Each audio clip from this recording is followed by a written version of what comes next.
Welcome to 4 Oak Street. Looking at the TMD here, and the reason for that is that shortly there will be another loco there, which we'll be sharing in the next episode. But I never once ever thought I'd have this many locos. It's amazing how you do just want the next one that you see. Anyway, moving on. The prime area of where the activity has been happening is in the tunnel area, which you can see has progressed to a point. So I'll just take you through what I've been up to. So some of this is stuck down. This bottom layer here is, but not this or the other one. And the prime reason for that is, I suppose I needed to see how other bits were going to pan out from the level to continue. So that's why I've sort of left that. But one thing that has been done is that we now have the tunnel entrance secured, and that's pretty much how that will look. So just the ground to the left's been raised, and you can see how the retaining wall looks. So quite interesting. What we have here is the main road with a driveway going up to a plot here where there'll be a building, and this was the actual top layer, if you like, of the foam, so that will provide a nice secure base. I've also put in the road bridge. So what we're looking at, to give you a bit of an idea of levels, is that we need obviously to get the road sort of to that level, or it could start to come downhill, which I think it will, because when you look at the overall area, the road will come down, and there's going to be some warehousing, industrial here, but ultimately we need to get down to this level here where there's going to be the fuel storage. But at the same time, we need to be at a level here, level to the platforms.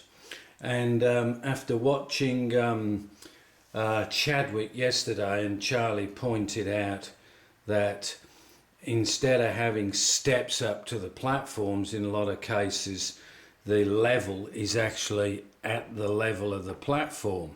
So these aren't the platforms that I'll be using.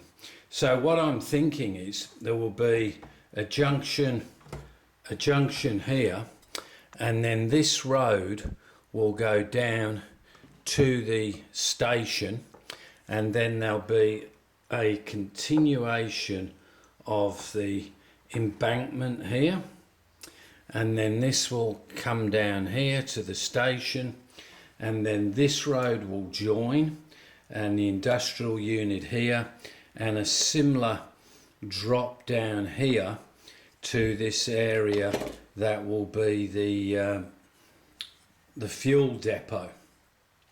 So more than likely the area taken up by the station, there will be a retaining wall here, and this will then be filled in, and the whole thing will just move up to this area here and join up.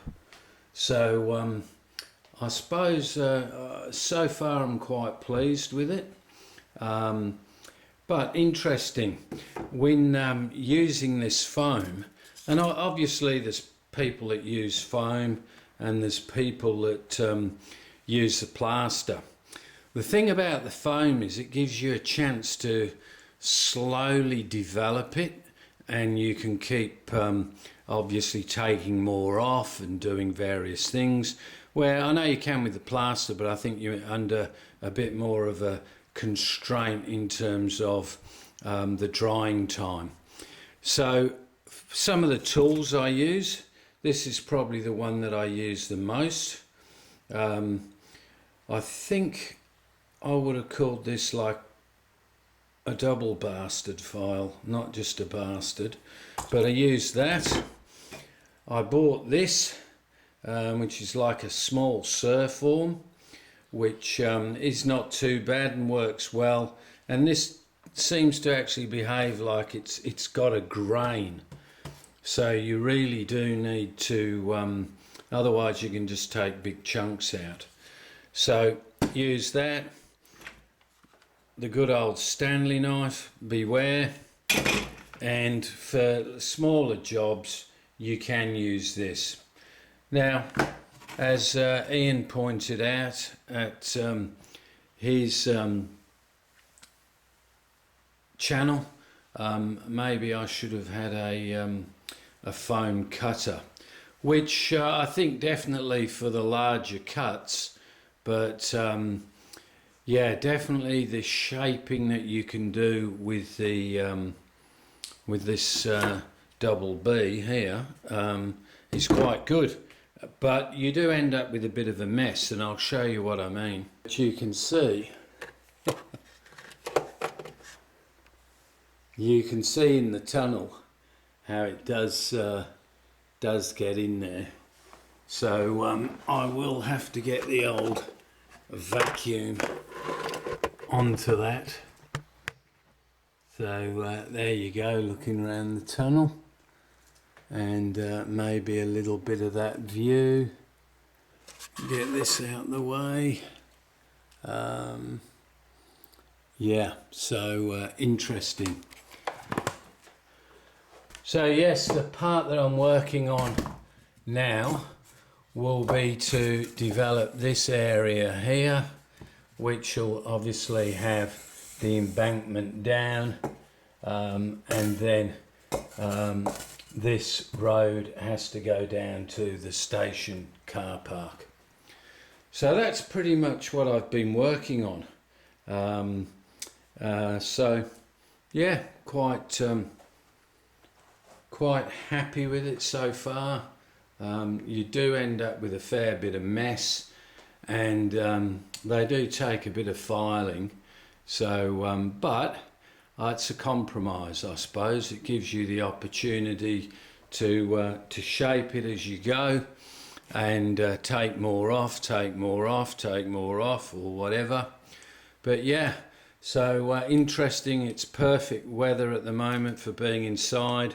We had -5 degrees, not minus, no, I think we've had a minus, but 5 degrees, which is pretty cold for Perth, and quite a bit of rain, whereas I know people in the UK will be enjoying some hot weather. So yeah, Four Oaks, see you on the next one, and all the best. Bye.